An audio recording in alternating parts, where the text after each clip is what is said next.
ഇപ്പോൾ സമയം ഏകദേശം 5:05 ഒക്കെ ആയിട്ടുണ്ടാവും. ഈ കൊച്ചുളപ്പകത്ത് ഞാൻ എങ്ങോട്ട് പോയിട്ടുണ്ടെന്ന് വെച്ചിട്ടുണ്ടെങ്കിൽ കണ്ടോ, ചന്ദ്രൻ പോലും പോയിട്ടില്ല. ഈ ഒരു സമയത്ത് ഞാൻ എങ്ങോട്ടാണ് പോകണമെന്ന് ചോദിച്ചാൽ നമ്മുടെ കൊച്ചിയിൽ മാത്രമല്ല, നമ്മുടെ മുംബൈയിലും മറ്റേ ആ റോസ് കളർ ഒരു പൂവുണ്ടല്ലോ, പൂത്ത് നിൽക്കുന്ന ഒരു ഏരിയ ഉണ്ട്. സ്ഥലത്തിന്റെ പേര് ഞാൻ മറന്നുപോയി. എന്തായാലും അത് കാണാൻ വേണ്ടി പോയി. എന്താ പറയാ, ആട് കിടക്കുന്നിടത്ത് ഒരു പൂട പോലും ഇല്ല എന്നുള്ള അവസ്ഥയാണ് ഞാൻ അവിടെ ചെന്നപ്പോൾ കണ്ടത്.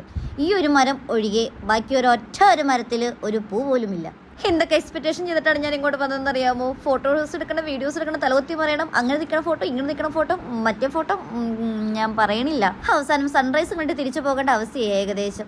എന്നാ പിന്നെ വന്നതല്ലേ, എന്തെങ്കിലും കാണിച്ച് കുറച്ച് ഫോട്ടോസ് എടുക്കാന്ന് വിചാരിച്ചപ്പോൾ ജോഗിങ്ങിന് വന്ന ആൾക്കാരെ കൊണ്ട് അവിടെ നിൽക്കാനും പറ്റില്ല, ഇരിക്കാനും പറ്റില്ലാത്ത അവസ്ഥയാണ്. അവർ ഞാൻ തല ഒരിക്കലും കുറ്റം പറയില്ല. നമ്മുടെ മൂഡ് ശരിയല്ലെങ്കിൽ പിന്നെ എന്ത് ചെയ്തിട്ടും അങ്ങ് ശരിയാവത്തില്ല. ഞാൻ നിങ്ങൾക്ക് ഫ്രീ ആയിട്ട് ഒരു അഡ്വൈസ് തരാം. ഫോണിൽ വല്ല റീൽസ് കാര്യങ്ങളൊക്കെ കണ്ടിട്ട് ഇന്ന സ്ഥലത്ത് പോകണം എന്ന് നേരത്തെ നമ്മൾ പ്ലാൻ ചെയ്ത് വെക്കുമല്ലോ, അങ്ങനെ പ്ലാൻ ചെയ്ത് വെച്ചുകൊണ്ടിരുന്നിട്ട് കാര്യമില്ല. ആ സമയത്ത് ആ തോന്നൽ തന്നെ അങ്ങ് പൊക്കോളണം.